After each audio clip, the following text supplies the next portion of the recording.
Hello বন্ধুরা, আসসালামু আলাইকুম।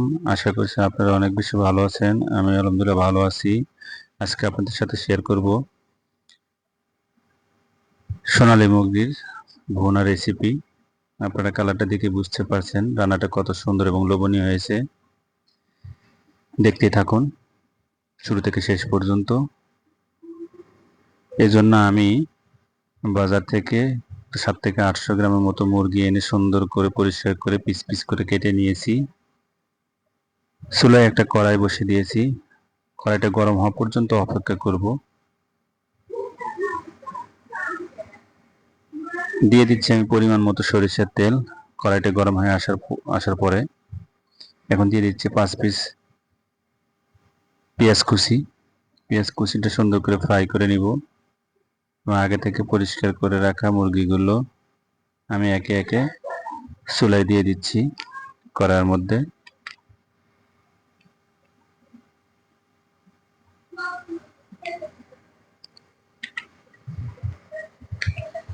মাংসগুলো আমি একে একে সবগুলো কড়াই দিয়ে দিয়েছি। এখন আমি হালকা করে নাড়িয়ে ছাড়িয়ে পেঁয়াজ এবং তেলের সাথে মিশিয়ে নিচ্ছি।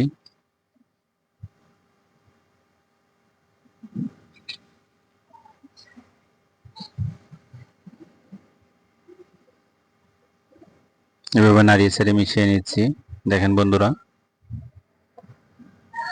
আমি এখন দিয়ে দিচ্ছি 2 পিস তেজপাতা, 2 পিস কালো এলাচ, 2 থেকে 3 পিস সাদা এলাচ, 3-4 টুকরা ছোট ছোট দারচিনি এবং অল্প কিছু জিরা, আস্ত জিরা।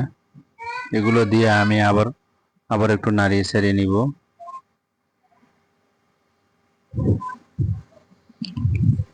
মশলা দিয়ে সুন্দর করে নাড়িয়ে ছাড়িয়ে নিব। এ পর্যায়ে আমি দিয়ে দিচ্ছি 2 টেবিল চামচ লাল মরিচের গুঁড়া,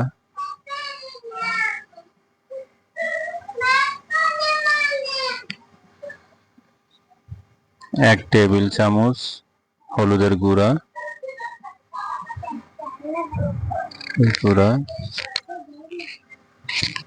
1 টেবিল চামচ ধনিয়ার গুঁড়া,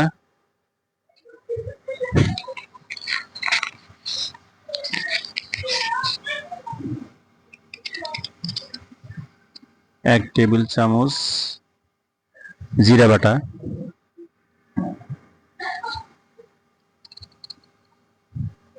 1.5 টেবিল চামচ আদা রসুন বাটা। এখন সমস্ত উপকরণগুলো আমি সুন্দর করে নাড়িয়ে চাড়িয়ে মিশিয়ে নিব।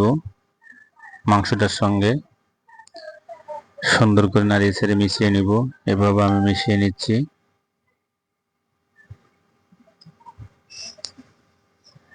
দেখেন বন্ধুরা,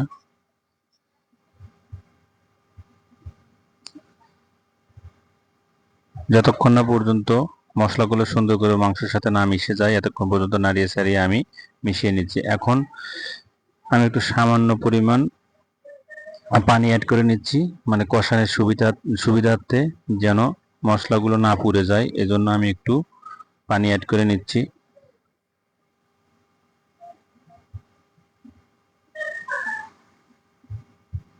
এখন আমি এ পর্যায়ে দিয়ে দিচ্ছি স্বাদ মতো লবণ। লবণটা আপনারা আপনাদের স্বাদ অনুযায়ী দিয়ে নেবেন।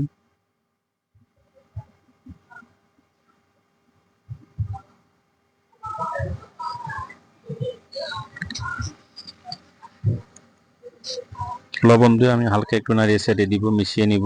লবণটা যেন পারফেক্টলি গোস্তের মধ্যে ঢুকে যায়, এই জন্য আমি একটু নাড়িয়ে ছেড়ে দিচ্ছি।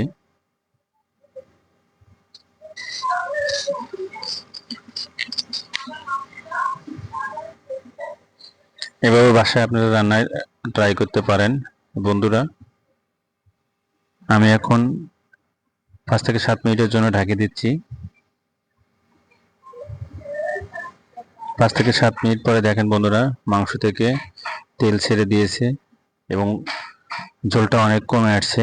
দেখুন একেবারে তেল ছেড়ে দিয়েছে। আমি এ পর্যায়ে আমার পরিমাণ মতো আমি ঝোল এড করে নিচ্ছি।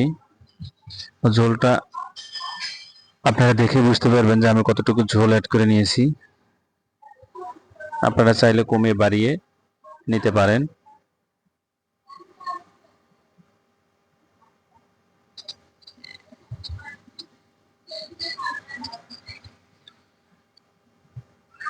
এখন আবার ঢেকে দিচ্ছি আমি 5 থেকে 7 মিনিটের জন্য বন্ধুরা। দেখেন বন্ধুরা 5 থেকে 7 মিনিট পরে ঝোলটা পুরোপুরি বলক উঠে চলে আসছে। আমার রান্নাটাও প্রায় 90% পর্যন্ত হয়ে গিয়েছে। এখন আমি দিয়ে দিচ্ছি গরম মশলা গুঁড়া 1 টেবিল চামচ দিয়ে নিচ্ছি। আমার রান্নাটা যদি ভালো লেগে থাকে অবশ্যই লাইক কমেন্ট শেয়ার করে দিবেন এবং নতুন হলে অবশ্যই সাবস্ক্রাইব করে পাশে থাকা বেল আইকনটা সেট করে নেবেন। দেখেন বন্ধুরা ঝোলটা অনেক অংশ কমে আসছে। আমি এরকমই রাখছি, কালারটা অনেক সুন্দর হয়েছে। এখন আমি এটা একটা পাত্রে ঢেলে নিচ্ছি। আজকে ছিল আমার রান্নার সর্বশেষ অবস্থা।